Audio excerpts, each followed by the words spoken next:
Let me tell you how keen this guy is. I picked Bob, Cecilia and Stanton up from Manchester Airport in the early hours of last Thursday morning. At 10:20 that same evening, he was stood with me on the top of the roof of the Hilton Hotel giving an interview for GMTV, which was broadcast the following day, because he thought it was important that people get to know about this subject. The man's enthusiasm is quite incredible. He's currently completing the manuscript for his book entitled The Time Has Come. Ladies and gentlemen, the time has come to meet Robert Dean.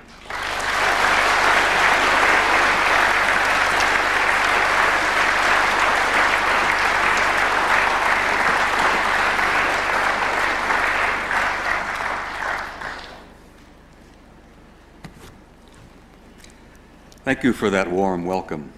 I think it's appropriate before I begin that I say a few words of appreciation, particularly to Quest International, the publishers of UFO magazine. Special warm thanks to Graham, Tony, and Mark and their lovely families. But I also want to say a special thanks to those of you who are here this evening. I commend you for your curiosity and your interest on this difficult, incredible subject. And I'm delighted to see so many open-minded, curious people here this afternoon. It's gratifying for me because it tells me that there is hope.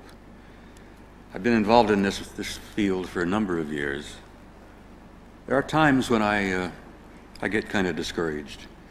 There are times when I feel like I'm a voice crying in the wilderness, as it were. I've been yelling and complaining and raising hell for a long time about this subject. And for a while I didn't think no one was paying attention or listening, but seeing a group like you here this evening, and seeing you hang around and stay when we're running at least well over an hour over time, thank you very much for that. I commend you. Now, how do I begin here? I'm here because I do believe that this subject is not only the most important subject of our time, I'm convinced it's probably the most important issue in the history of the human race. And before I complete my presentation this afternoon, I hope to have provided you enough information to support that opinion of mine, and I hope maybe that you might agree with me.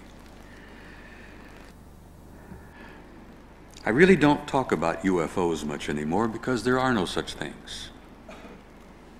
Your government and mine has known for at least 40 years what these objects are. Your government and mine, and I must say this bluntly, the Ministry of Defense, the Department of Defense have literally been in bed together since 1947. It's nice to know that we're allies, but I want you to understand that the cover-up and the lie has come from your government as well as mine.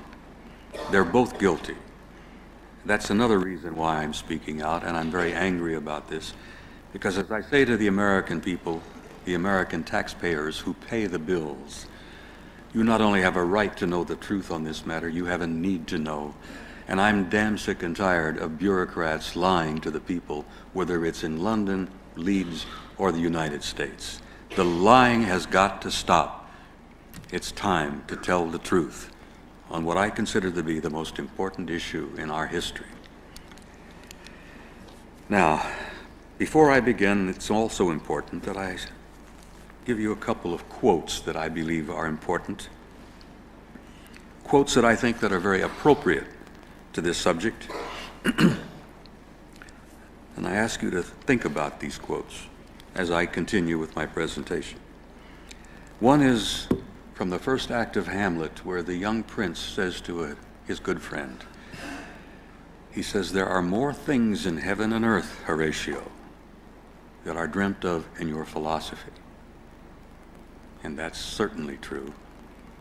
I like to quote the British scientist Haldane, I believe he was an astronomer, who a number of years ago said that the universe is not only stranger than we know, it is stranger than we can know. And I'd like for you to consider that as I make my presentation this afternoon. Now, I think it's important to give you just a little bit of background. I think Graham read a little bit of material on it. I spent most of my adult life as a professional soldier. Most of those years were in the infantry, special operations, special forces. I've had special assignments. I've been places I should not have been, and I've done things over the years that I should not have done. But that's history now. I did the best I knew how. I served my country as loyally as I knew how. But I have got to tell you that what I'm doing now is a violation of my national security oath. The material that I'm sharing, the material that I talk about, is in direct violation of my sworn oath. And I want you to know this, particularly some of the older men in this audience who are retired military. I am not doing this lightly. I'm not doing this frivolously. I'm doing it purposely and intentionally on this particular subject and on this subject alone. I will go to my grave carrying secrets. There are things I will never divulge, that I've sworn an oath never to talk about. But on this subject, I'm going to violate my oath continually and regularly, and I'm going to rock their cage, rock their boat, raise hell, until at some point in time, your government and mine decides to tell we, the people, the truth on this issue. Well, what is this issue? And how did I get involved? As I said, I've been most of my life in the military. Altogether, I've spent 41 years of service for the United States government, 27 in the Army and 14 with FEMA. But in 1963, I was favored with one of those special plum assignments that you often hear about in the military.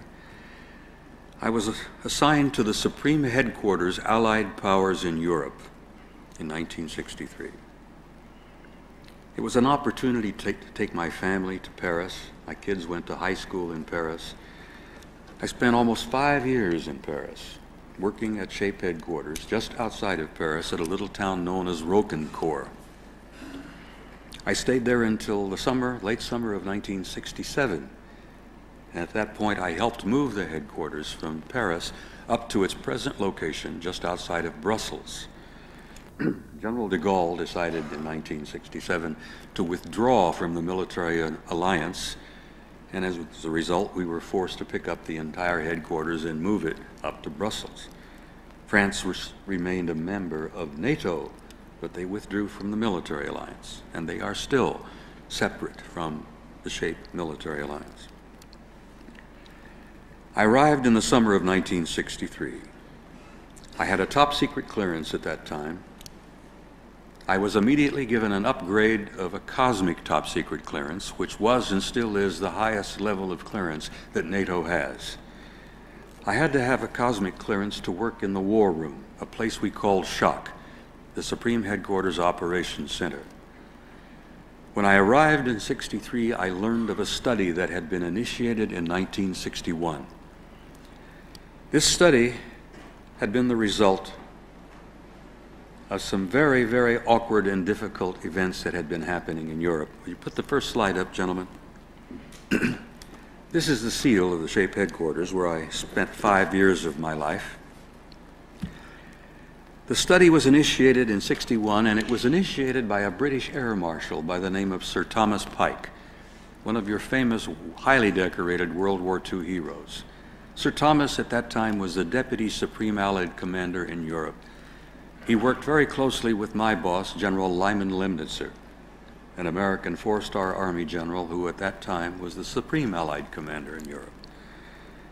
What had been happening in the late 50s and the early 60s was that large numbers of circular metallic objects had been flying all over Europe, generally coming out of the Soviet sector. How about the next slide, gentlemen? Thank you, if you will. Oh, I guess I can move that here myself if I think about it. Thank you. This is a Cold War map. It still shows a divided Europe. What had been happening in the 50s and 60s is that these large numbers of objects had been flying out of the Soviet sector, from deep in the Soviet Union, They would fly over the Warsaw Pact area, they would fly over a divided Germany, over France, they would generally fly over the southern coast of England and the Channel, and then these objects would disappear off of NATO radar over the Norwegian Sea. They were large, they were fast, they flew at a very high altitude, they flew in formation, and they were obviously under intelligent control. And the Soviets for a long time thought they belonged to us. And for a time we honestly thought they might have belonged to the Soviets. But we learned, both of us, after a few years, that neither one of us had the capability in 1961. None of us even today have the capability, the technological capability that those objects were demonstrating in the 50s and the 60s. But here we are, it's a Cold War. Hundreds of thousands of troops are facing each other across a divided Europe. Our fingers are on the triggers and our thumbs are poised above that red button. Nuclear war was moments away.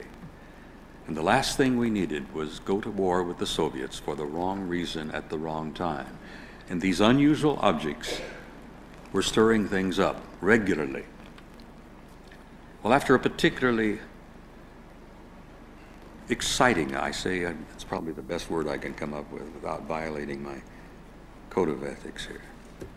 I'm an old infantryman. I tend to use certain words from time to time that would offend the ladies.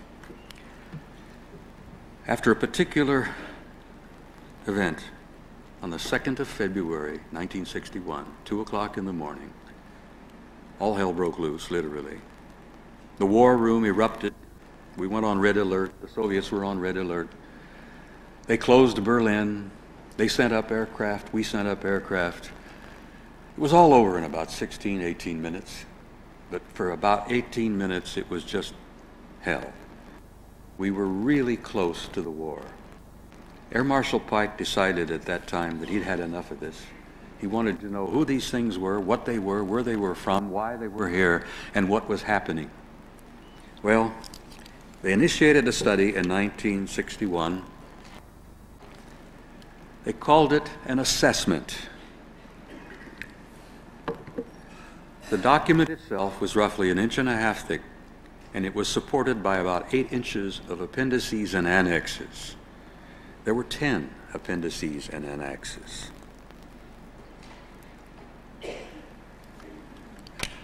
This thing was published in 1964.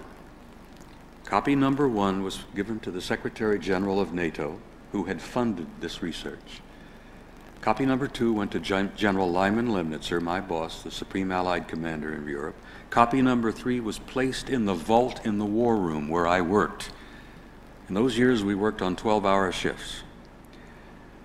When this thing was placed in the war room, and I had an opportunity to see it, and I had an opportunity to pull it out of the vault every time I was on duty, I read it, I reread it, I practically memorized it, and it's not beyond doubt that I was never, ever the same from that moment on. This 3-year study that had been designed as a strictly military study, changed my life. I could not put it down. I could not walk away from it. I've never been the same since. Literally, I must tell you in all honesty, I'm probably obsessed by this subject. But let me tell you some of the things I've learned, and I think you may understand why. Now, I'm going to be telling you things that I've seen, things that I have learned, and then I'm going to be sharing with you some things that I have concluded after 30 years of research. So you can understand, hopefully, where I'm coming from in this thing. By the way, this is what the objects looked like. An actual photograph. A disc-shaped object. They varied anywhere from 35 feet to 90 feet in size. They were generally disc-shaped. They had a dome on top. This is another photograph taken over a village along the Rhine River in Germany. You can see, I believe, there's a castle on the hill up here. The Rhine River is back here. The photographer who took this particular object said that none of this below was visible to his eye. When he saw was a circular disk object with a dome on top, and he snapped the camera, and the camera saw this, but he didn't. We've surmised over the years that it's probably a manifestation of a propulsion system of some kind, an energy system. Camera saw it, but the eyeball did not.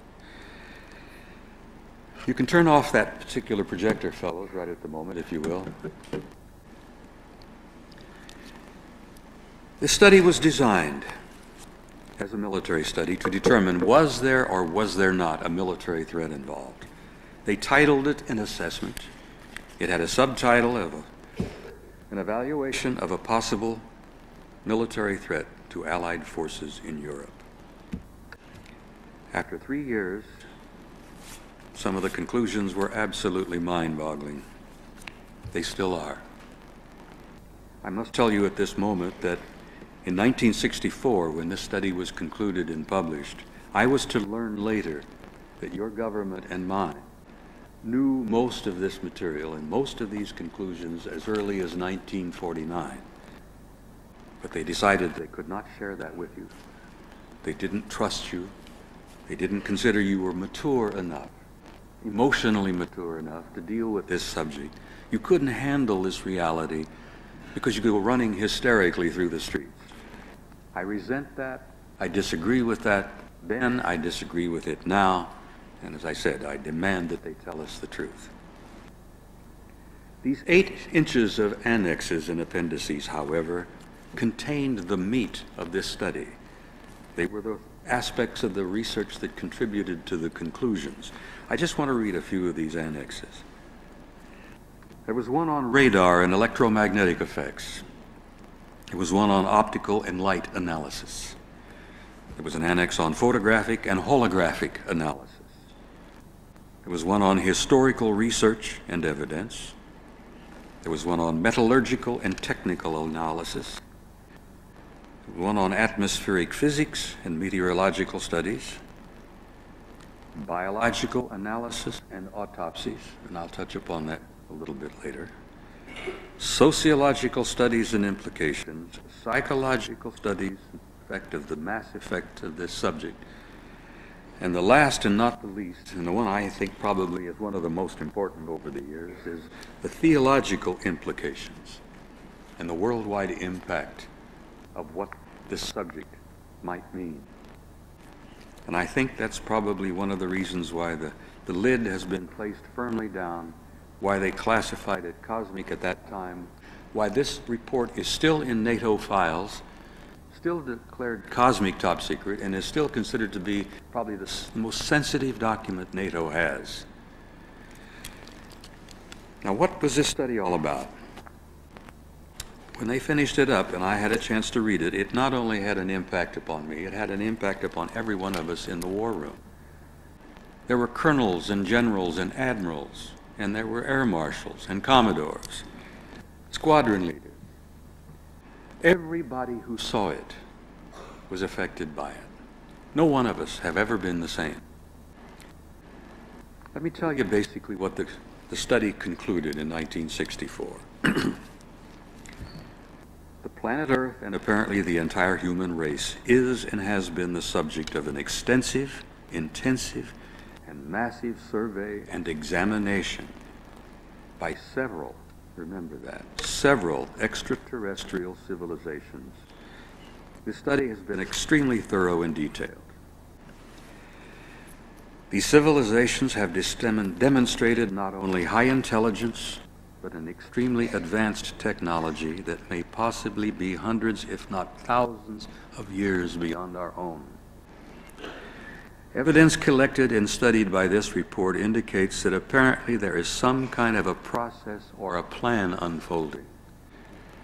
They, whoever they are, continually demonstrate that the development of some kind of a program is underway.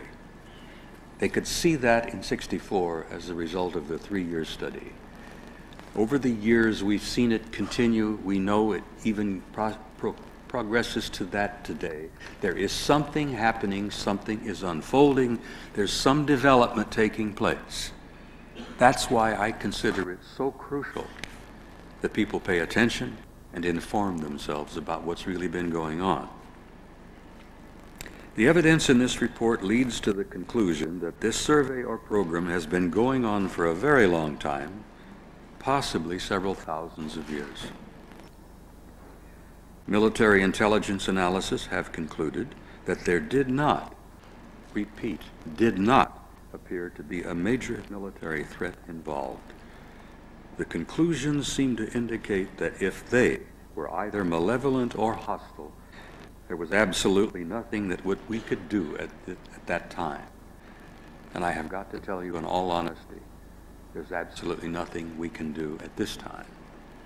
The technology that was repeatedly demonstrated over the years and is still continually demonstrated is so far beyond anything we, and I say we, the US, Britain, France, Italy, Germany, most of the major nations on this planet are not even close to developing the kind of technology that these extraterrestrial intelligence have. NATO and shape policy dictates that an ongoing study be continued by the various military committees, and that as many resources as possible by the major powers be committed to this matter. The entire subject is considered to be of the highest importance and extremely sensitive. This committee recommends that the highest level of classification be placed upon this matter, and if approved by SACURE, to be cosmic top secret or above. The subject is still in the file. Cecilia and I visited Brussels, went to SHAPE headquarters 2 years ago. Because of my history and because of my clearances, I still have a few friends in sensitive places. Went to SHAPE, visited the headquarters, spent an entire afternoon there, digging, nosing around, trying to find out what I could. All I could find out is it was the damn thing was still in the file, was still classified cosmic, and is still the most sensitive thing that NATO has. But I have just read to you the conclusions of this military study that was published in 1964. And I think you can understand the impact that that study had upon me and everybody who saw it and read it. There were several American top-ranking generals at that time who were deeply affected by this thing. There was one in particular, an American four-star Air Force general by the name of Robert Lee. Now, Bob Lee had been a good friend of Curtis LeMay, who was the commander of the Strategic Air Command. They'd gone to school together, they'd come up in rank together, they were both four-star generals. General Lee in 1964 was General Lemnitzer's air deputy. He was responsible for all air operations throughout Europe. When he read the report, his aide told me, he says, the old man went into a state of shock. He was sitting at his desk and he threw his hat across the room and he says, do you realize what this means? Jesus, do you realize what this means? Everything we've ever done, everything we have, all of our missiles, all of our satellites, all of our nuclear weapons, it doesn't mean a thing.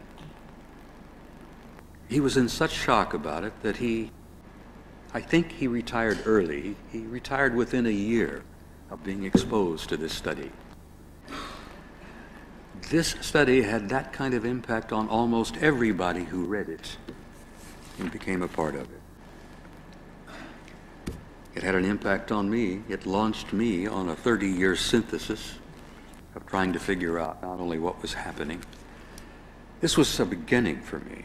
The study and its conclusions were a beginning for me. I wanted to know more. I couldn't be satisfied not knowing more.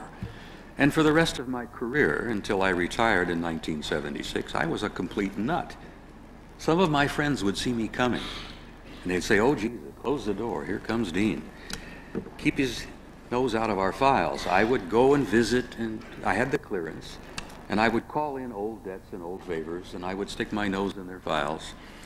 Until I left the service in 76, I was a real bug on this matter.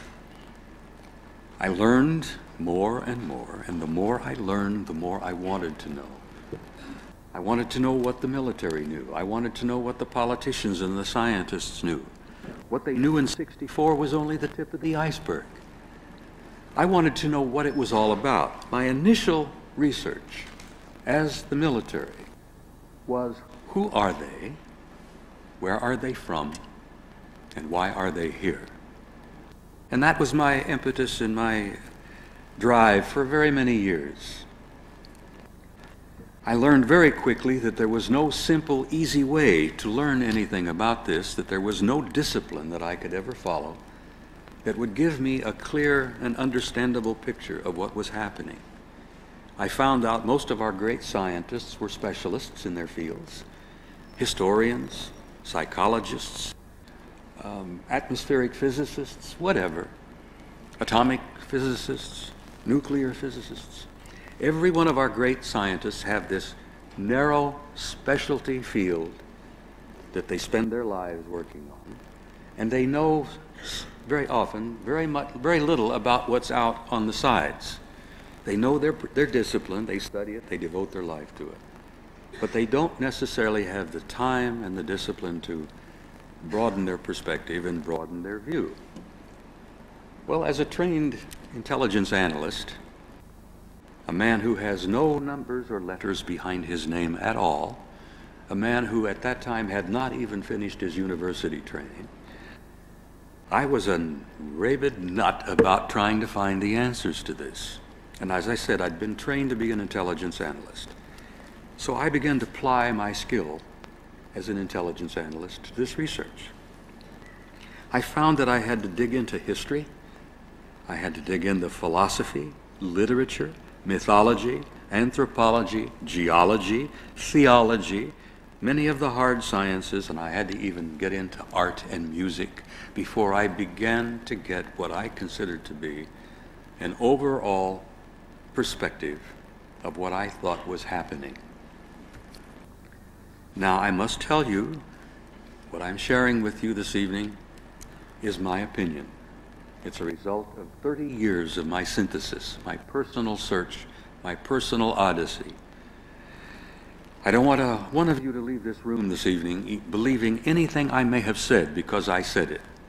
But I would like to have you leave this room this evening with an enhanced, piqued curiosity so that you'll go out there and do your own research, inform yourselves as I did, and tell yourself from researching this what really is going on and reach your own conclusions. Don't accept mine. I challenge you to do your own research, but I challenge you also, once you've really dug into this thing, you'll never be able to walk away from it. You'll never be able to put it down, and you will never, ever be the same. So I would say to you in advance, welcome to the club. Now, there are other things that happened over the years. When I began my research, I was curious about the hardware, who they were, where they were from, why they were here, what it was all about. And I learned over the years that my focus changed. The direction of my intention began to change. After about 15 to 20 years, it became apparent to me that it was not necessarily who are they and why are they here and where are they from. That was really the most important thing to me. I began to realize that there was an aspect of this research.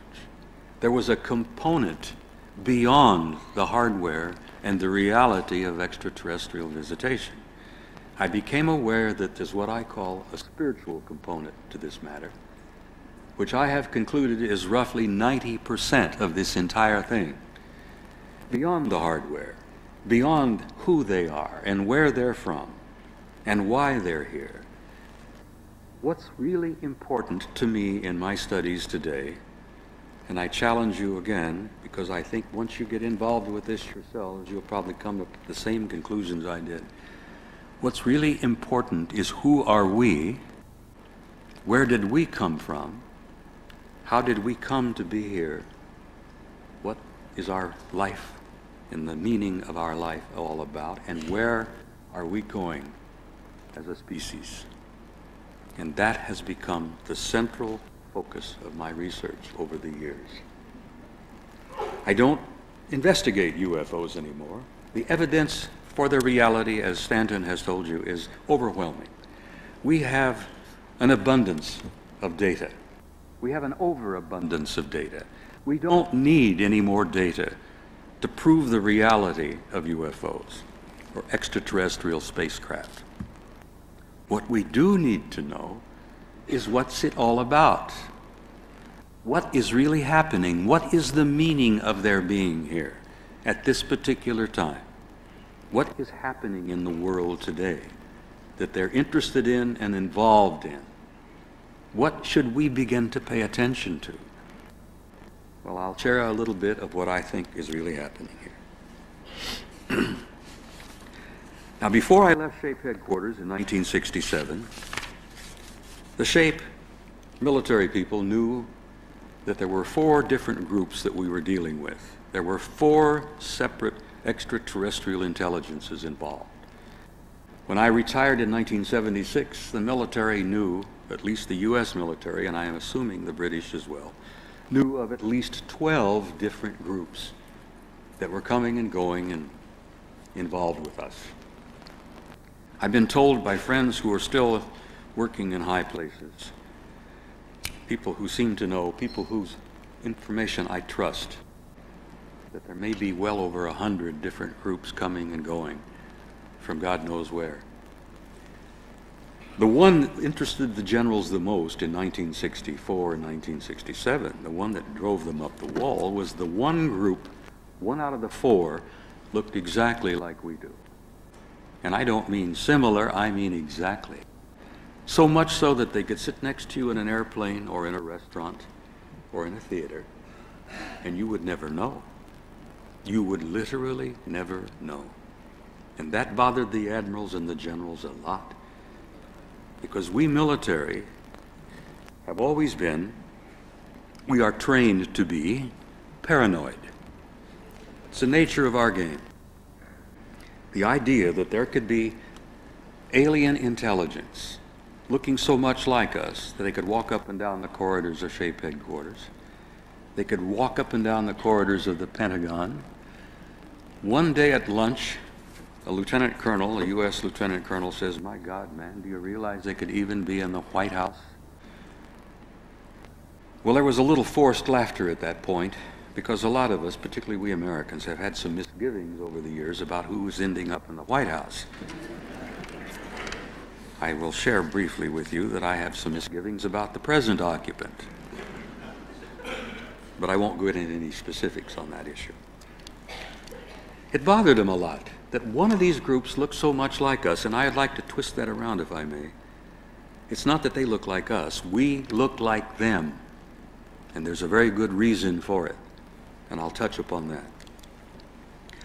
We also learned, when I left the service in 1976 and lost my clearance, could no longer visit and bug the hell out of my good friends, we knew that we were not simply dealing with extraterrestrial visitation from other planets. That was a given. We were not dealing just with interplanetary visitation. We were dealing with interstellar visitation. We were dealing with intergalactic visitation. And the one and the final thing that drove our scientists and our military planners, even some of our philosophers, wild, was that apparently we were dealing with advanced intelligences that appeared to be multidimensional in their source. And some of these advanced races apparently had the ability to manipulate matter and time. They had repeated these kind of things all the time. They had demonstrated them repeatedly, specifically to get our attention. Now stop for a moment and stop to think what that means. We're not just having little guys coming here from other planets or other stars or other galaxies.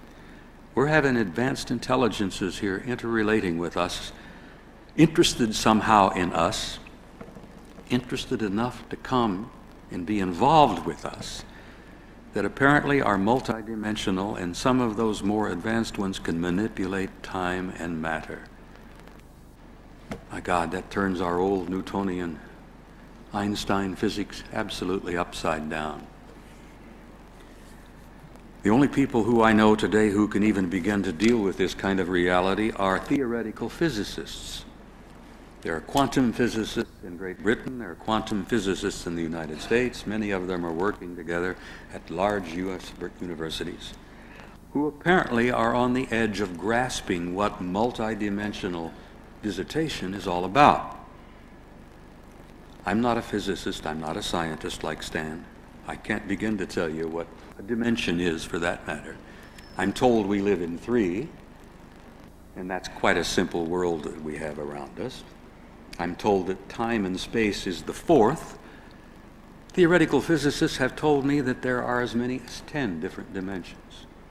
I cannot for a moment grasp what that means. I do, however, accept that it's probably real. The evidence that I have seen over my last 40 years have told me that this is not fantasy, this is not science fiction, this is all real. And ladies and gentlemen, this reality, when it becomes known and when it makes an impact upon our world, is going to change our world forever. You talk about a paradigm shift, that's an understatement. The old world we have known for so long is literally coming to an end. And it's just around the corner. And very few people are prepared for it. But I ramble a bit. Let me go on and see where I am here. There's so much. I jokingly told Graham I had 5 hours of material and only an hour and a half to present it, and I've got some slides I'd like to share with you if you don't get bored and want to get up and leave. What have I concluded? I told you things I've seen, I've told you things I've been a part of, told you about military studies and reports that I've been a part of, that I've had a chance to read. I've told you that your government and mine has been lying to us for well over 40 years.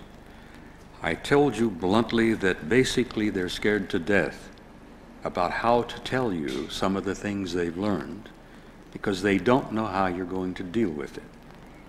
I disagree with them. I don't think any of you are going to run hysterically through the streets. I've spoken to people like you around the world, and it's my opinion, particularly the British people, are sound, emotionally stable people, and I haven't seen one of you run hysterically out of the auditorium. And I've been speaking here now for well over a week. I'll tell you what I've concluded, and I'll try to get on with this quickly so I can get into this slideshow. We are not alone, and we have never been alone. We have had, as I have said and repeatedly say, we have had an intimate interrelationship with advanced intelligence from somewhere out there. And it's not just time and space as we know it.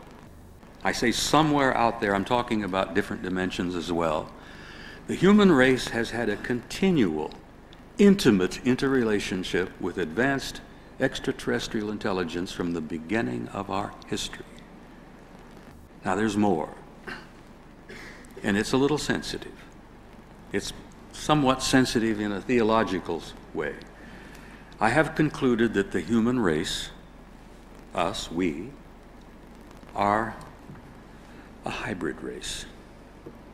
That we have been genetically placed here, we have been seeded on this planet, and we have been continually genetically manipulated, and I say continually, from the beginning of our history into what we are today.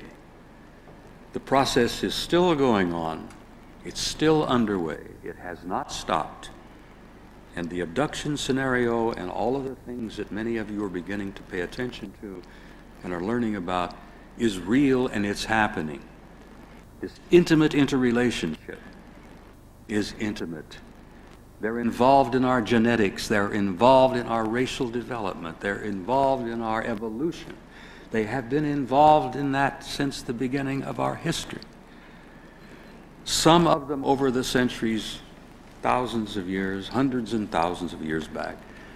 When we had a relationship and a contact with them, we had a tendency to deify them. Thus, we have all of these great world religions.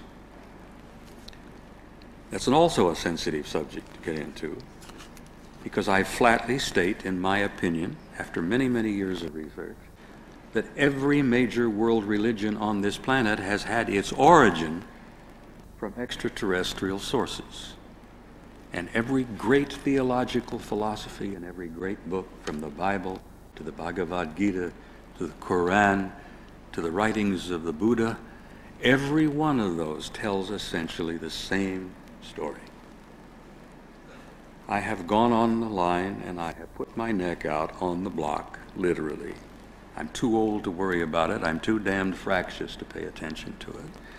I say flatly that in my opinion, that beautiful young man in Galilee 2,000 years ago was involved in this program. Everything about his life indicates to me that he was deeply, intimately involved in this program.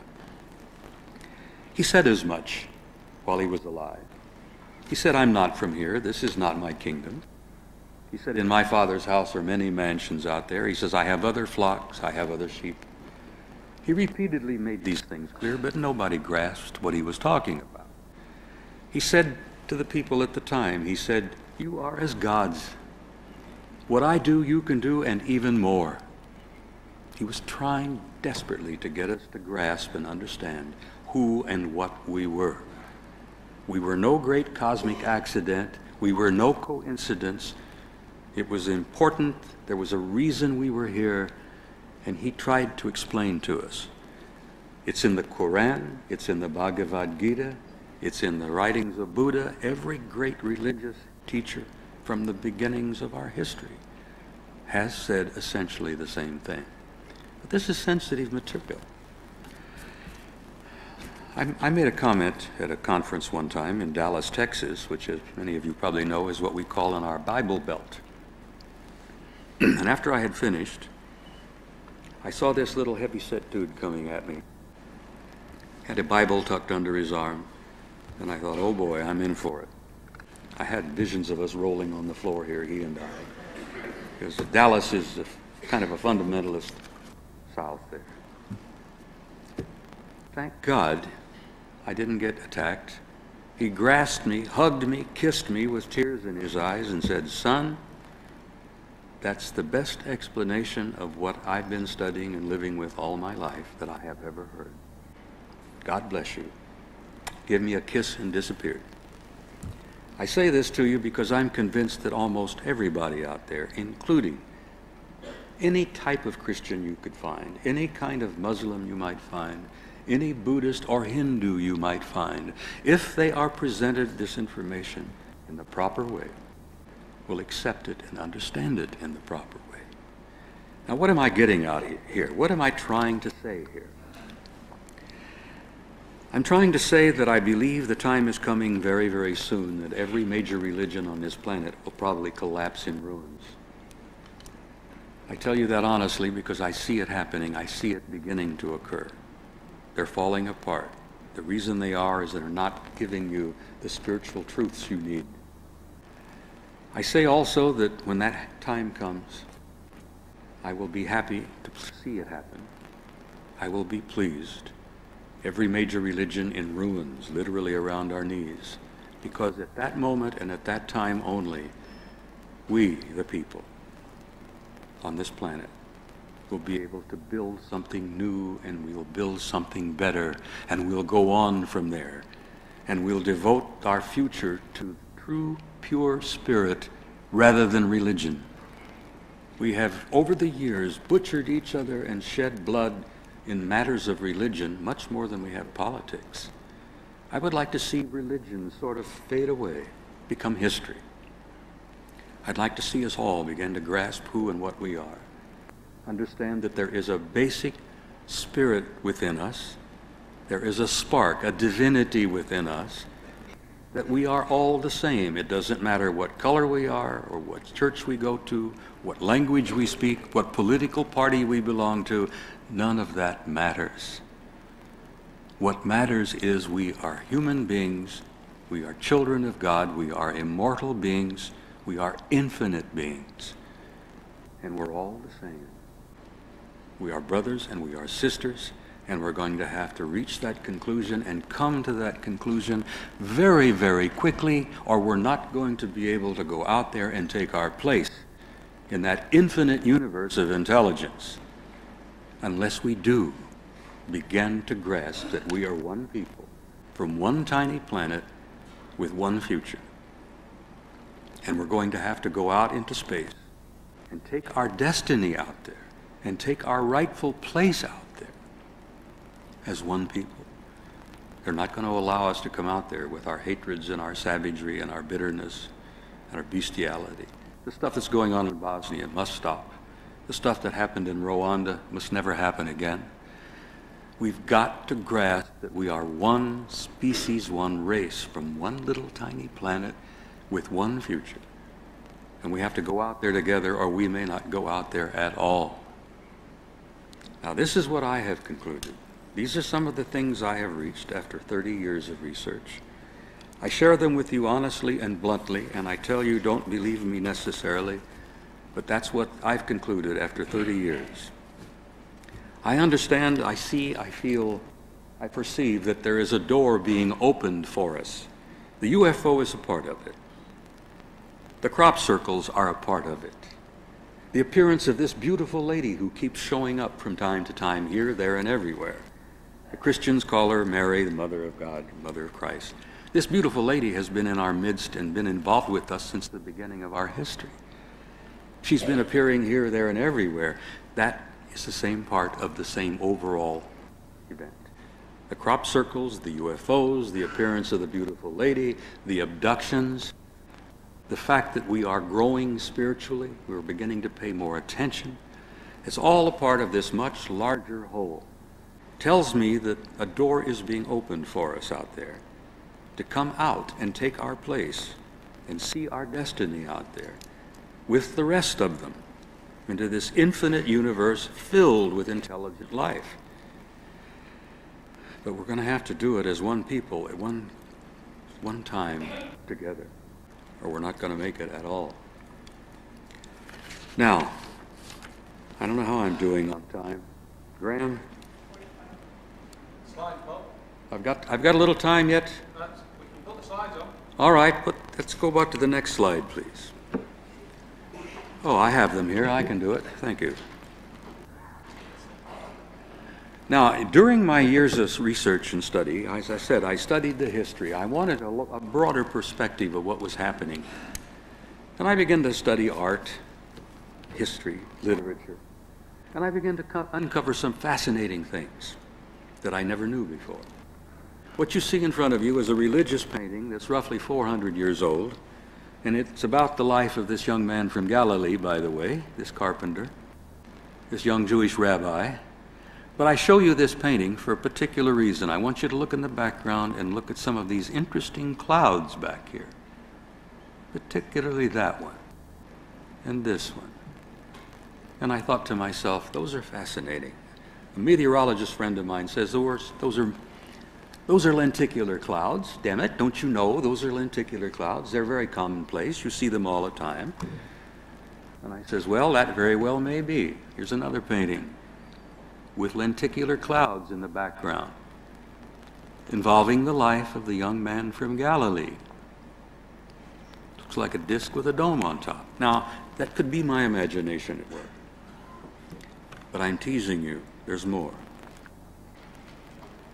This is a lenticular cloud photographed in the Soviet Union a few years ago.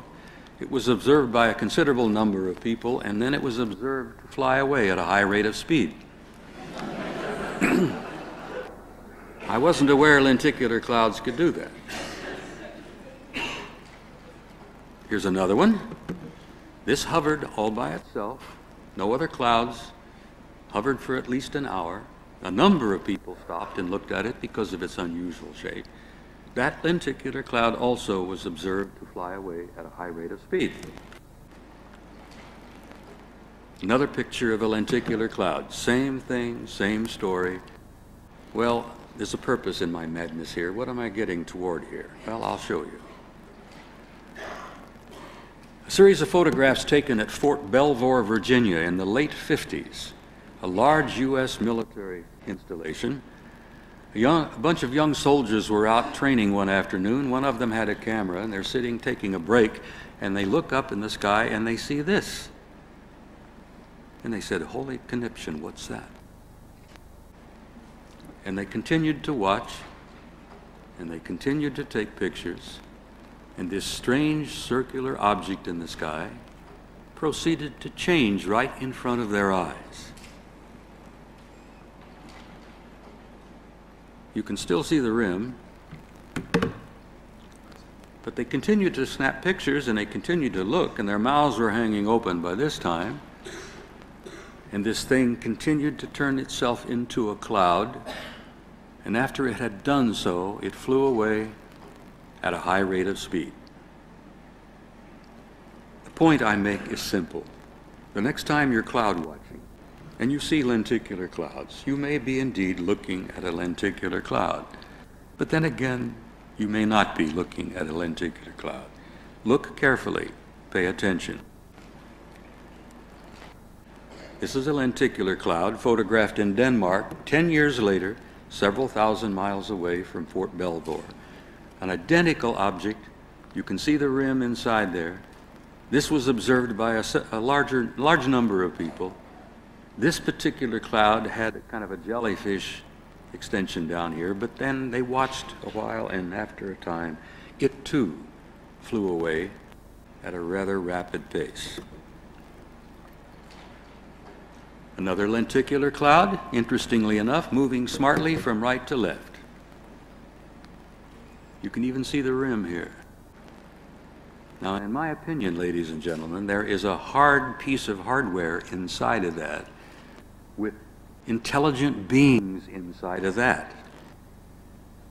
They're very clever, they're very intelligent, they're very highly technologically advanced, and they will sometimes mask themselves as clouds, not to upset the common folk. But this one's moving rather smartly from right to left. It's even leaving a bit of a trail here behind it. Here's another famous one, photographed in New Mexico near Holloman Air Force Base. This object is moving at a rather high speed from left to right. You can also see that it too seems to have something in the way of a trail of some kind behind it. The point I'm making is the next time you're cloud watching, well, look carefully. They may be, they may not be. It's fun. Now, I also told you that in my historical perspective, I began to collect information, photographs. I found that there are tons of artifacts all over the planet that are listed by a lot of researchers as OOPARTs, out-of-place artifacts, objects that should not be. Little clay figurines, if you look at carefully, and you say, "My goodness, isn't that interesting? What do you suppose the fellow who made that was trying to communicate here?" A faceplate, a helmet, well, that's only one tiny example. There are others. This guy looks like he's carrying a parachute, for God's sake. I carried one very much like that a few years ago. The point I'm making is that these little out-of-place artifacts are intriguing, and I believe they are valid bits and pieces of evidence that we need to pay attention to. This is a painting found in the Tassili Plateau in the Sahara that's estimated to be thousands of years old. This is a piece of ceramic from Mexico, created by an Aztec Indian, and I want you to look at this object. Looks to me like some chap peering out of a spacesuit, probably, with a breathing apparatus here in front of his mouth. Now, it could be my vivid imagination. Maybe I'm reading too much into this. But I began to collect these bits and pieces, these OOPARTs. This is the famous Palenque stone from Palenque in Yucatan. Engineers at NASA have looked at that and said, in the name of heaven, that guy is riding a ramjet. Engineers at NASA have studied this object. Here is Lord Shield Pakal, leaning forward with his eyes to an eyepiece, his hands on controls, his feet on control pedals here. He's sitting in the cockpit of what appears to be a ramjet. And the engineers at NASA says, my God, it's as clear as it can be. Even have the flames coming out in the back here. This is in the Yucatan, Palenque, estimated to be about 800 years old. Inside, under this sarcophagus lid, was a 6'4" bones. Lord Shield Pakal, one of the great priest kings of the Mayans. The Mayans are generally about 5'2", 5'4".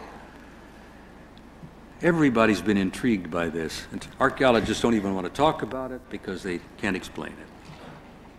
I continued to collect bits and pieces. Now, these little characters are from Ecuador in South America. The archaeological team who found them said that they're at least 1,000 years old. They're baked ceramic, they're baked clay, and I throw this out to you as a piece of evidence that the Indian who shaped and fashioned this 1,000 years ago was trying to describe exactly what he saw. And in my view, this is a little dude in a spacesuit. It's very clear to me, at least, because the Russian spacesuits, the early ones, had legs very much like that, flexible. Here's control panels. Here's the faceplate. Probably this is an oxygen tank of some kind on his back. He's wearing gloves. And there's more. There's another one. Look at this little dude. Now, what in the world was the Indian who made this trying to communicate? He saw something. He didn't quite understand what he saw, but this is what he did. Now, this was 1,000 years ago. Just consider it. This little drawing is an object. Thank you for focusing that.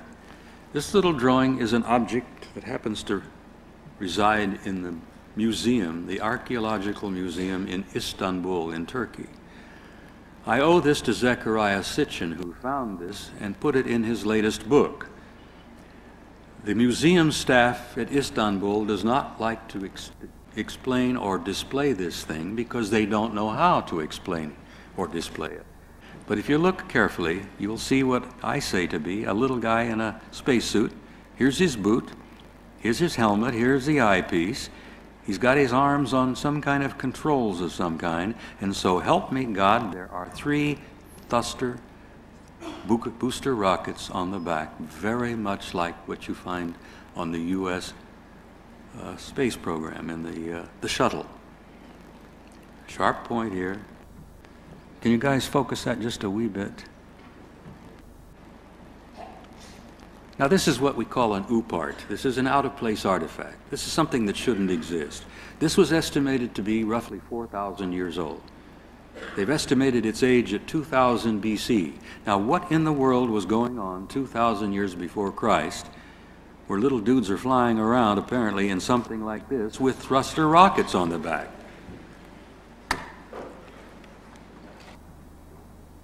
This is a painting that hangs in a university library right here in England. This painting is on the wall at Cambridge, in the library at Cambridge.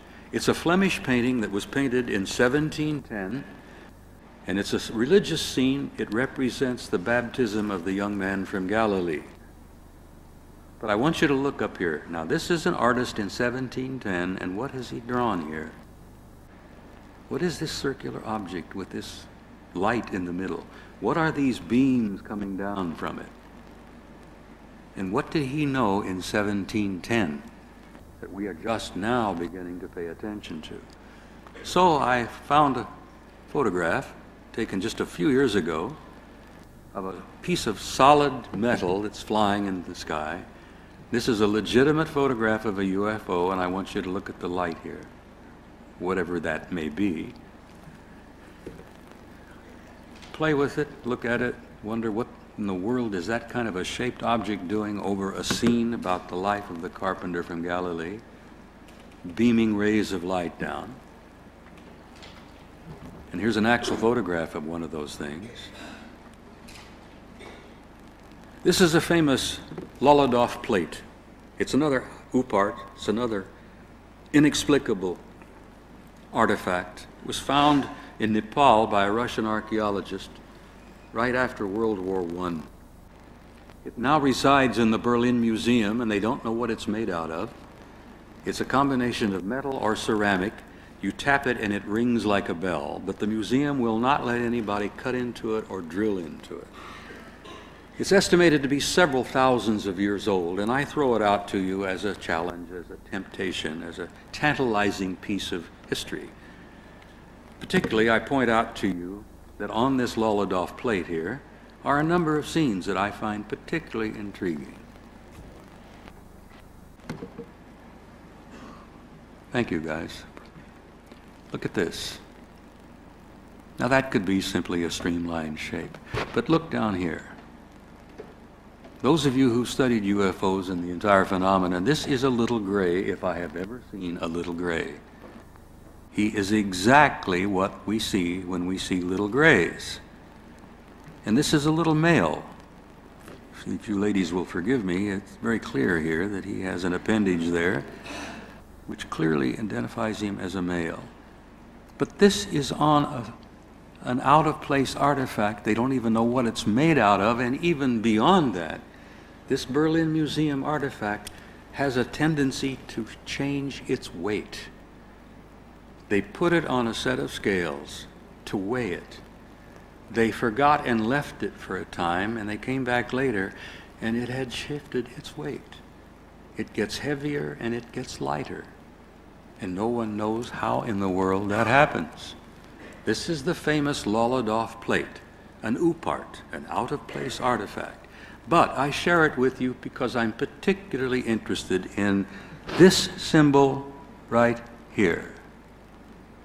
Interestingly enough, that symbol appeared on one of the I-beam girders from a crashed UFO from New Mexico, who interestingly enough appeared on one of Ray Santilli's films not too long ago, about the recovered artifacts, the recovered wreckage from a crashed UFO in New Mexico. Now, I don't know what that means, but that symbol, that particular symbol, is identical to one on the I-beam girder from the crashed UFO from New Mexico. People have told me that these other symbols appear to be very similar to astrological signs. But this Lolodov thing is several thousands of years old. They don't know what it's made out of, and they can't for the life of themselves explain why it shifts itself in weight. Another UPART, another little piece of evidence I believe it's important to look at. Now here's a medieval tapestry, and my photograph is not that good, and I ask you to bear with me, but this thing's roughly 800 or 900 years old. It depicts a scene from the life of the carpenter from Galilee, and I want you to look up here in the sky above the city. There's a disc with a dome on top. What in the world is that doing in a medieval tapestry? This is a medieval fresco from Yugoslavia, another scene from the life of the young man from Galilee. But what is this in the sky, flying over the scene of the life of the carpenter? There's a guy sitting in this thing with his hands on controls, and this dude is scooting across the sky. What do you suppose we could make of that? What is the artist trying to communicate to us from 800 or 900 years ago? This is a medieval fresco. This is older than Renaissance. But it gets better. This is one of my favorites. This painting hangs on the wall of the Uffizi Gallery in Florence, Italy. It's Renaissance. It's over 400 years old. I like to share it with you because it was painted by one of the great Renaissance masters, a friar by the name of Filippo Lippi. He's considered to be one of the great masters. This scene he's painted here is a scene with the Madonna and the baby Jesus and his cousin, Saint John. No. Who was the one? John the Baptist. Yes, John the Baptist. So this is John and Jesus. Here's the mother. But what in the world is this over her shoulder? And what is it doing in a Renaissance painting that's over 400 years old? Now here's an enlargement here. And here's this strange object. And here's a guy on the ground looking up at it, shielding his eyes from the sun, and there's a dog down there barking. And I began to look at that and I thought, it's getting curiouser and curiouser, as Alice in Wonderland said. This is a blow-up of it.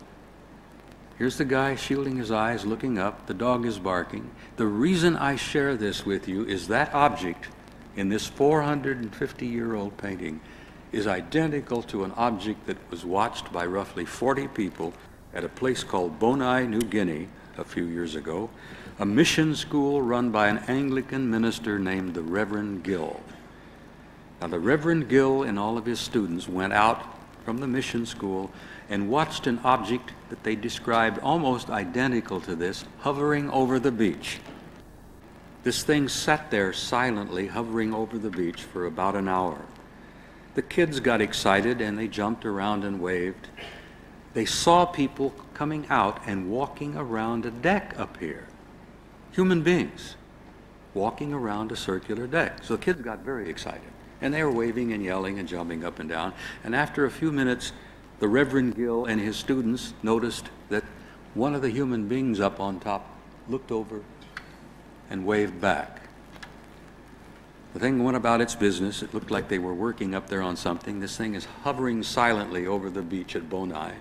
This report is one of the classics in UFO files. I don't know whether you can believe an Anglican minister and 40 kids, but I generally tend to think that there's something to that report, particularly since it is identical to an object that appears in a Renaissance painting hanging on the walls of a museum in Italy.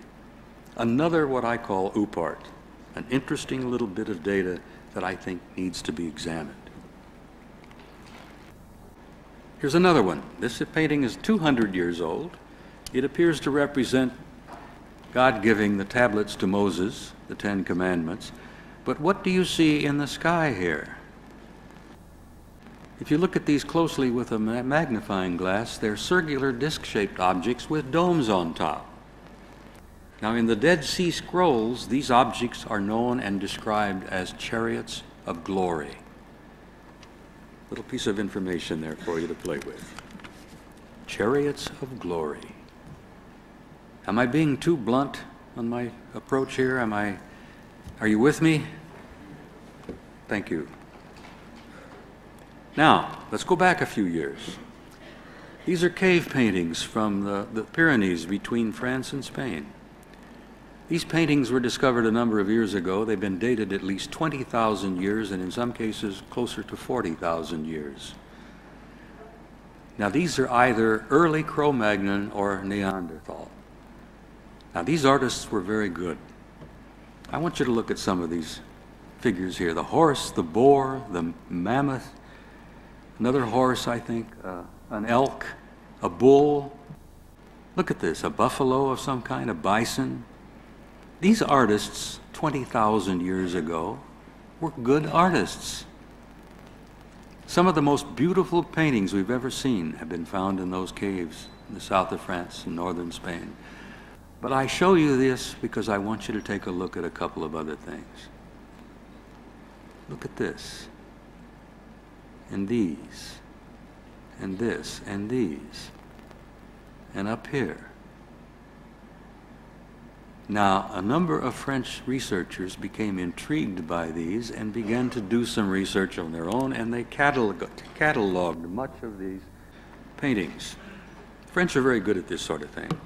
So they cataloged these things, and these little diagrams and drawings are from the caves. But look here, and here.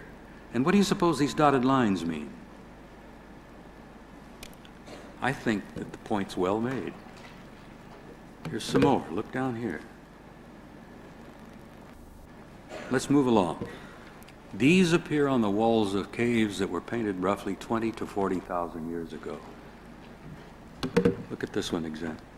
That object is exactly what I showed you at the beginning of the slideshow, flying over Central Europe.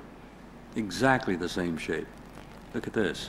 What do those dotted lines mean? Well, to me it means that the artist was conveying that this object is moving. These guys were not stupid. Our ancestors were not dumb. Now, this is something I found out of an art book myself. I've always been intrigued by ancient Egypt. This is a wood panel off our sarcophagus from Abydos that was dated about the 1st or 2nd dynasty. That means it goes back a hell of a long time, roughly 2800 BC. The hieroglyphics on this sarcophagus describe this object as the chest of Osiris. Now, I remembered from my ancient Egyptian history that Osiris was one of the great creator gods of the Egyptians. Apparently an alien, apparently an extraterrestrial. The chest of Osiris. And I thought, well, that's intriguing, but then I turned it upside down and I looked at it again and I said, my God, this looks like one of his runabouts. Here's a jet or rockets coming out of the back. Here's the cabin he's sitting in. Here's the intake up at the front of this thing. That's how Osiris all got around over Egypt 3,000-4,000 years ago. Now, maybe I'm reading too much into this. I'm an old man. I begin to tend to lose it after a time. But I tease you with these things, and I tell you that they all add up to a body of evidence that you cannot deny. Now, there's a series of photographs taken in Puerto Rico. Experts have gone out of their way to discredit these photographs. These are the famous Amaury Rivera pictures. I want you to look at this object here.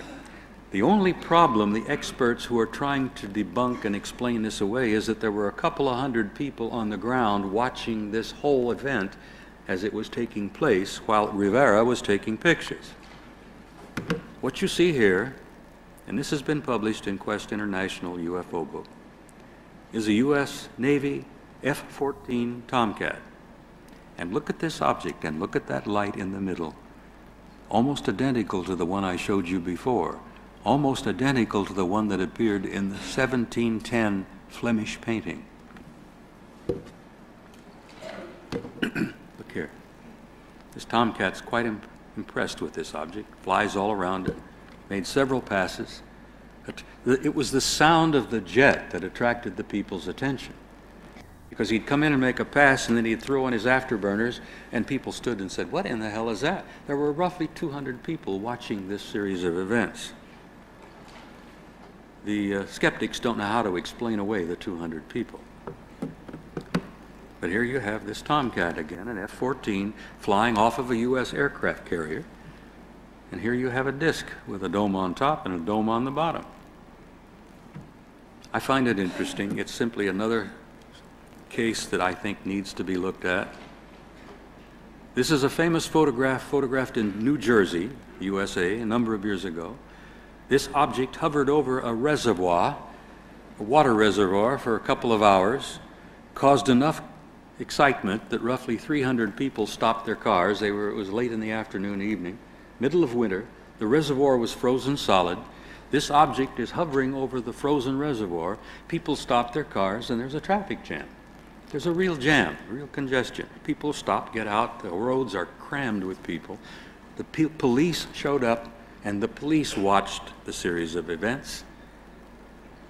The object hovered there for roughly an hour and beamed a light beam down on the frozen reservoir, and when the object departed, everyone noticed that there was a perfectly circle, it melted in the frozen ice from this beam of light. This object then flew away.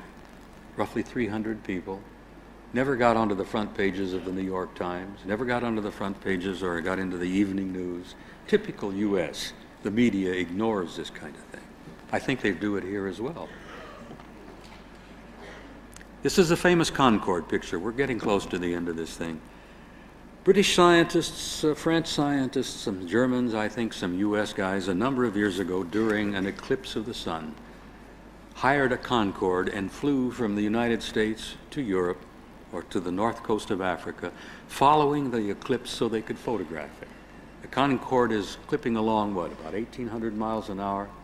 They're up around 45,000 feet. But someone in the Concorde, who were taking pictures of the eclipse, noticed something that had been following them all the way across the Atlantic. Now here you can see the envelope of atmosphere around the planet. Africa is down here somewhere. couple of the scientists says, "What in the hell is that?" They took a few more pictures. This one's right on the edge, doesn't show very well. But they're way up, and this thing is following them across the Atlantic. This is a blow-up of what they were looking at.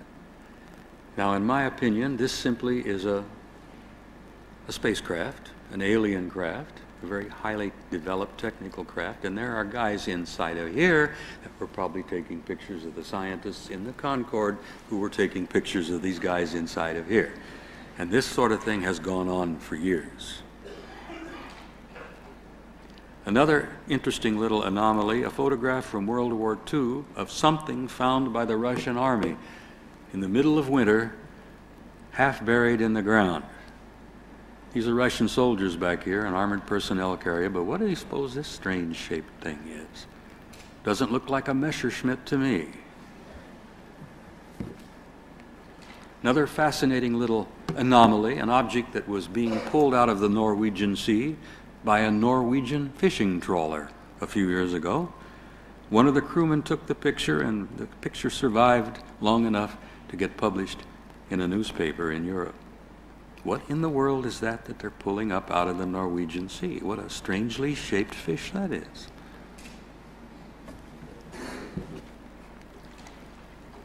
This is another famous photograph taken a few years ago in New Zealand. A doctor and his family were on a picnic, and they'd spent the day and had a delightful time, and they were getting ready to pack up and go home, when an enormous circular lighted object flew above them.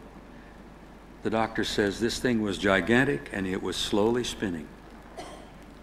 And it was covered with lights, and the doctor says, "So help me, when I looked up, I could have sworn I saw faces peering down at me." And I said to myself, this is probably the zoo tour. I have this vision of somewhere at some place, sometime, they sell tickets, popcorn, soda pop, Cracker Jack. They go aboard and say, "Let's go down and look at the Earthlings and see what they're doing tonight." So they come down and they slowly come across, and the doctor says this thing was spinning slowly like a carousel, completely silent, and it was gigantic. And he said, "So help me, I saw faces looking at me." This is what I call the zoo tour. We've had other examples of this. Another photograph from France. These are not legs, these are light beams. A glowing object. These are famous photographs from Belgium. I got these from a young man named Patrick Ferrens, who was the head of the Belgian UFO research group called SOBEPS. This is one of those gigantic triangles that hovered over Belgium a few years ago. The same kind of thing that hovered over the Hudson Valley in the United States a few years before that. And it's the same kind of object that's appearing regularly in your skies here in the United Kingdom. Mostly at night, but I'm telling you, pay attention. You're going to be seeing some of them during the daylight. These things are gigantic. They're roughly sometimes 300 to 400 feet across. When they've been seen on edge, they look like they're 60 to 70 feet thick. Massive, gigantic objects, totally silent, that can hover motionlessly above a police car and drive the officers wild. This is a photograph taken by a cop in Belgium. You can't really see very much here. You have to look carefully. You can see a bit of the edge. But Patrick took this thing and put it in a computer, and there's what you see. This is the shape of this thing. This is a gigantic triangular object, roughly 400 feet across. These are corner lights. Now, this light in the middle was noted to depart, come off, fly around, go back, and reattach itself.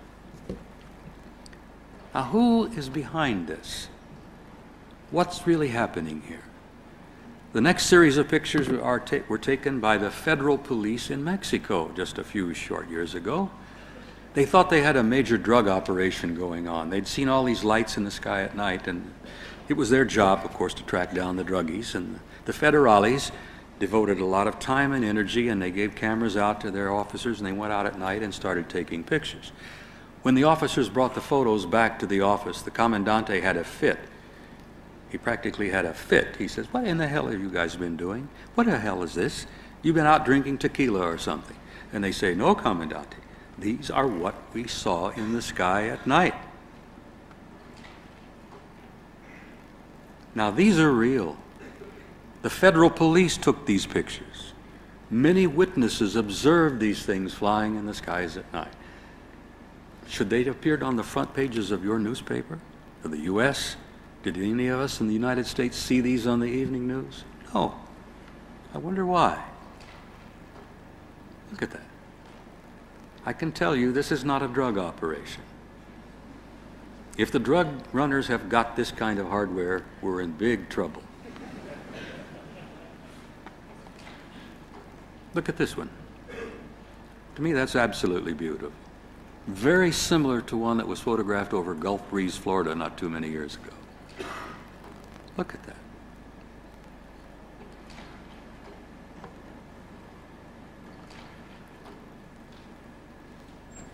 Now, what's going on?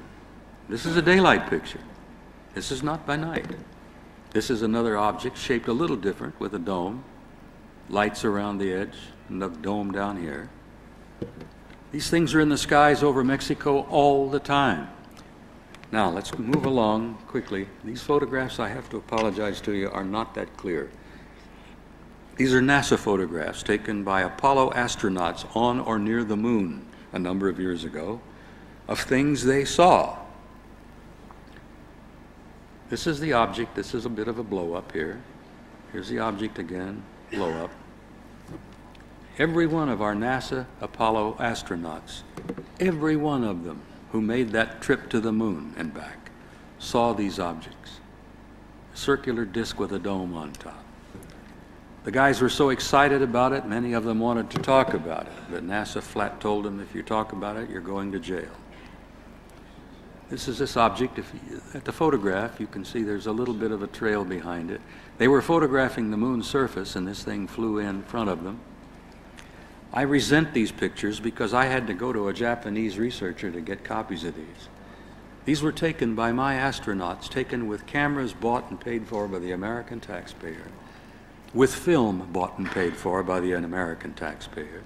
The whole damned Apollo program was paid for by the American taxpayer, and the American public have not seen these. Where did I find them? In Japan. Figure that out. This is one of the better ones. Look at this beautiful thing. This is a large, self-luminous object with windows. I think this was Apollo 12. Look at that. That should have been on the front page of every damn newspaper in the world.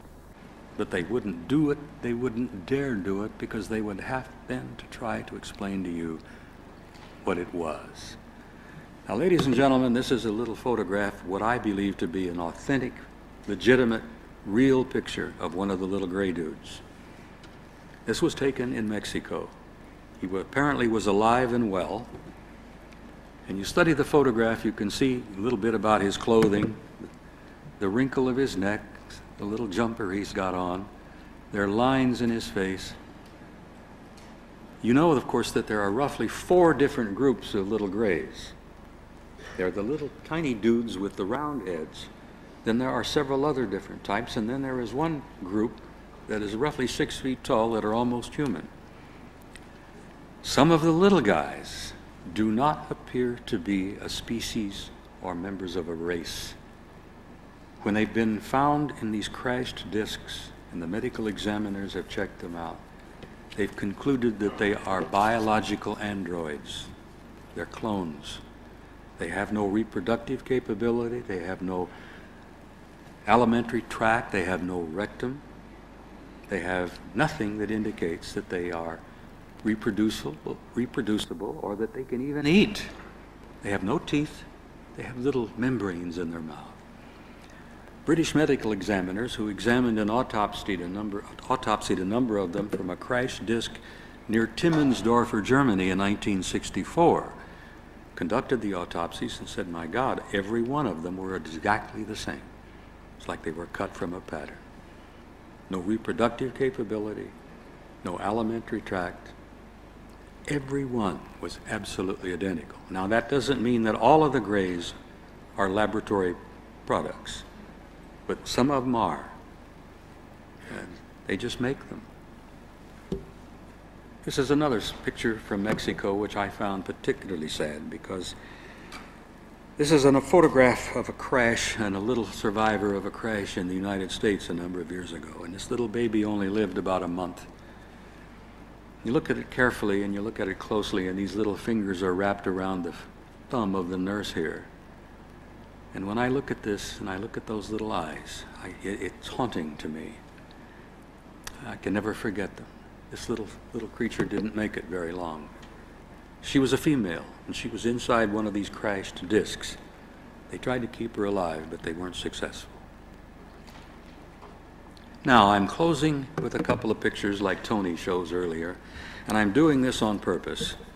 To me, these are some of the most beautiful photographs I have ever seen. They're shots of our galaxy. They're shots of our universe. They're pictures of this incredible universe that we are a part of. I like to look at them because they're absolutely sheer beauty. I want you to look at this. The latest estimates from NASA is that there are roughly 400 billion stars in our galaxy. Roughly. This is a big guess. There are roughly 400 billion galaxies in the known universe. Think about that. And look at those pictures. They take my breath away sometime because this is a part of our community of life. This is a picture of a galaxy very much like the one we live in. Our galaxy is shaped very much like this. And if we were way out in space looking back at our own galaxy, the planet Earth and our little sun would be out here in the suburbs, on the edge.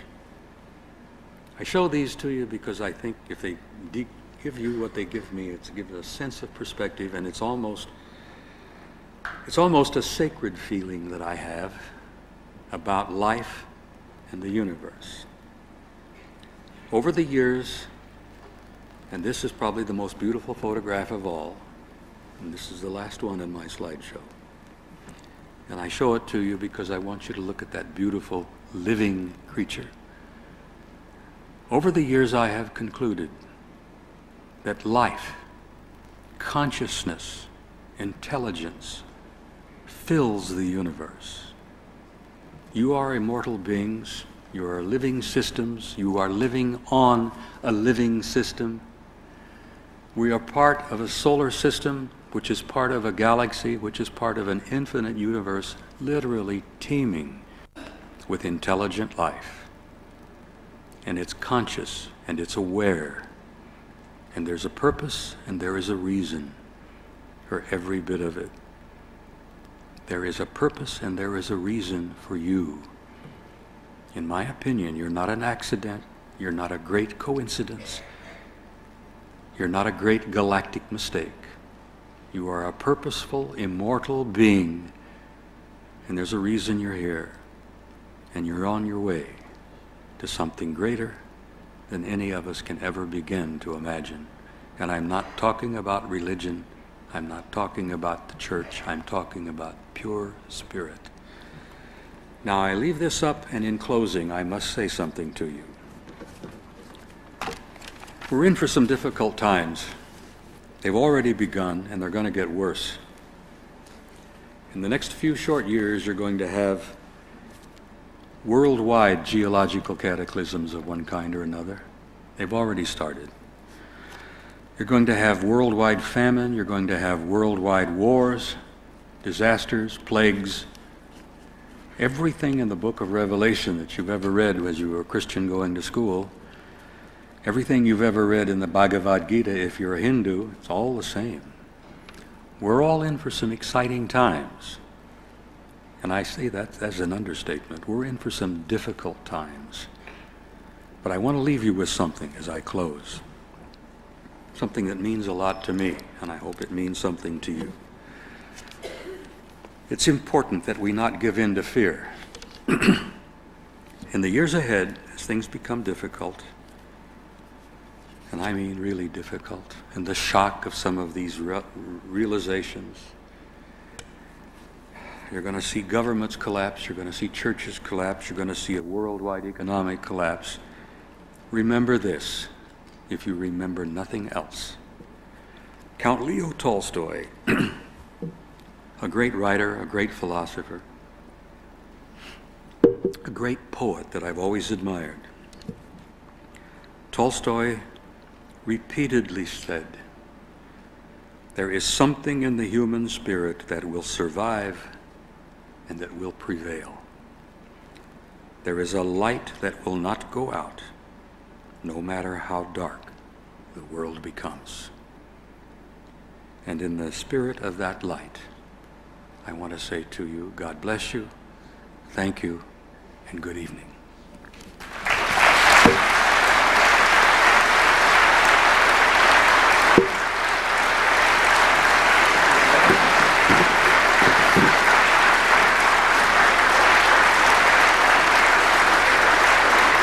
Thank you, Bob.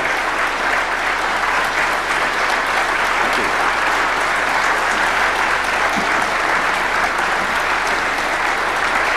Ladies and gentlemen, time has always been against us today, but I'm going to ask Bob in closing, for the last 10 minutes, he did bring across some footage. And this footage is something that you've got to see, and I promise you 10 minutes. He'd like to just basically go over with a verbal commentary just what it is exactly that you're going to be seeing right now. When we were at Solihull, we didn't have the colour. I'm pleased to say we've rectified that problem. So, gentlemen at the back, if you would kindly put on this footage, we'll hopefully enjoy it. And Bob, if you do a commentary. Listen to this excited photographer here. This was in Germany. UFO, UFO. He's running across the field trying to stay up with this thing.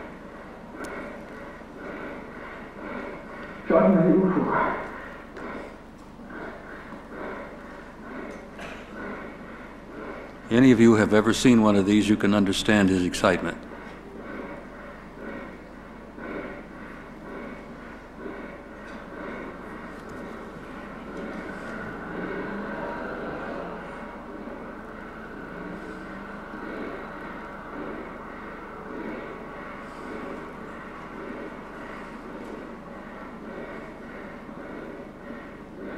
If it had been someone my age, we'd have had a heart attack by this point. Now this is the same scene slowed down.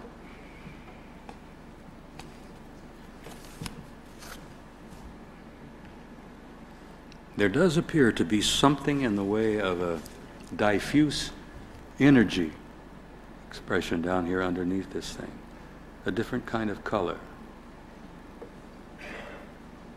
Sometimes it's not visible to the eye, but the cameras will pick it up.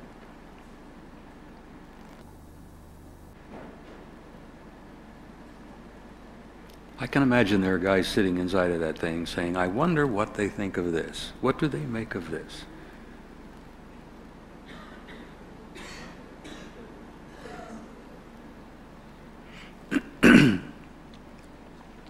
This sequence has a number of excellent clips.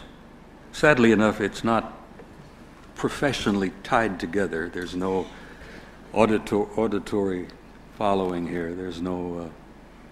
There's a gap, and then there's another picture and another picture. We have Germany here. Then there are some pictures of New York. Then there are some pictures in Mexico. But these pictures have been examined, and this is real. This was a pretty good-sized object. This was 35 or 40 feet, at least, maybe more.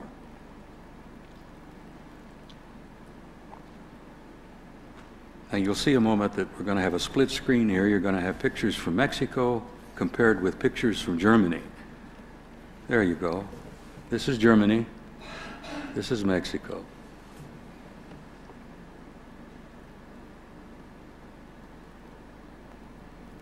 And ladies and gentlemen, I have to tell you, this is not swamp gas. Bless his heart, old Alan Hynek never was able to live that down.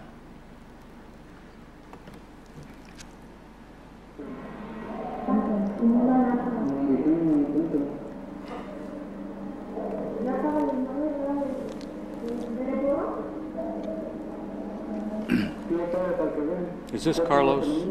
This is young man outside of Guadalajara by the name of Carlos Diaz.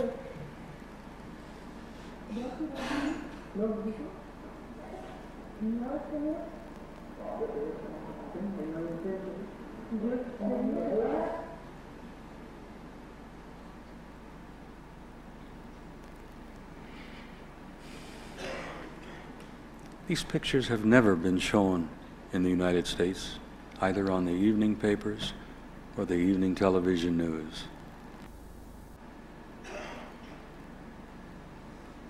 It's like our officials, our authorities in the United States and in Britain would wish this thing would go away. Well, it won't, and it's going to get bigger and bigger. And I ask you to stay tuned, because you're going to see some things in the next few months, in the next couple of years. They're going to shake you up completely. I also wanted at this point to thank the young man who introduced himself to me earlier this evening, the young serviceman from Menwith Hill, the National Security Agency facility just a few miles from here. Young man came up and introduced himself, and I want to say thank you for coming. Hopefully, maybe we have time for a beer.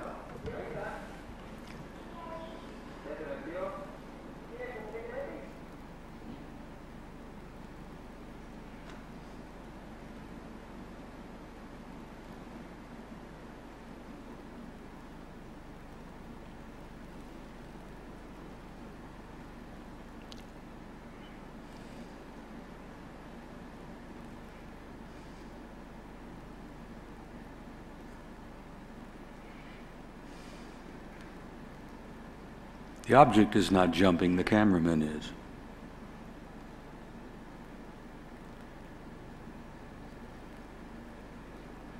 The object is moving, but it's not jumping.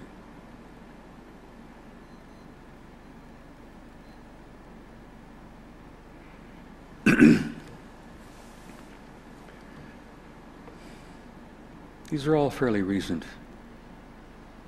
within the last 6 months, roughly.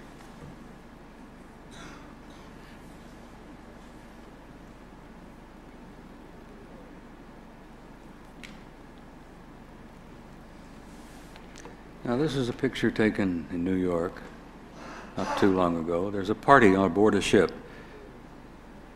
The U.S., they do this from time to time. They go aboard ship, they go up and down the river, they have dinner, they dance, there's a band playing. They take pictures of the city of New York, the World Trade Center here. Sometimes they get something they didn't expect.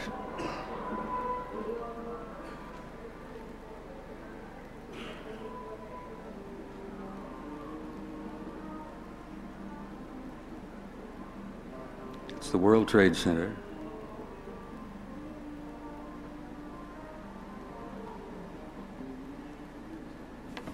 Keep your eye up here.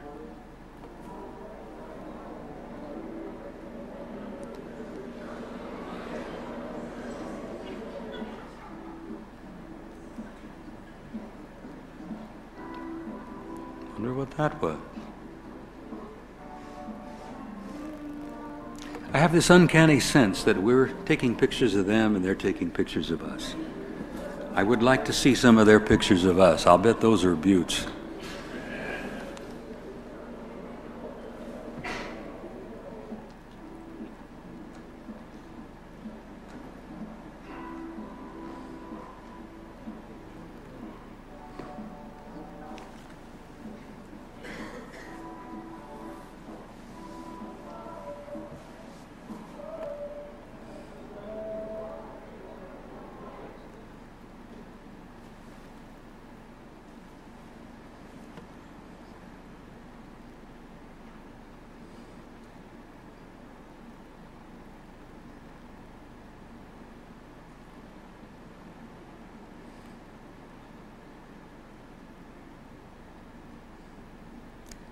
That appears to be a pretty good-sized object.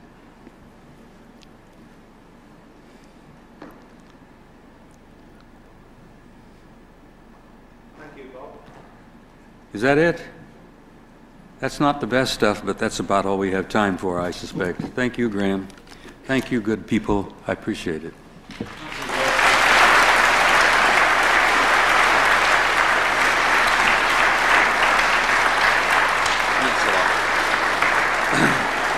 Ladies and gentlemen, because we've run over, I know that Bob and Tony and Stanton will take some of your questions, but these have to be out in the foyer. They're going to be there for a little while now, so no official question time as such.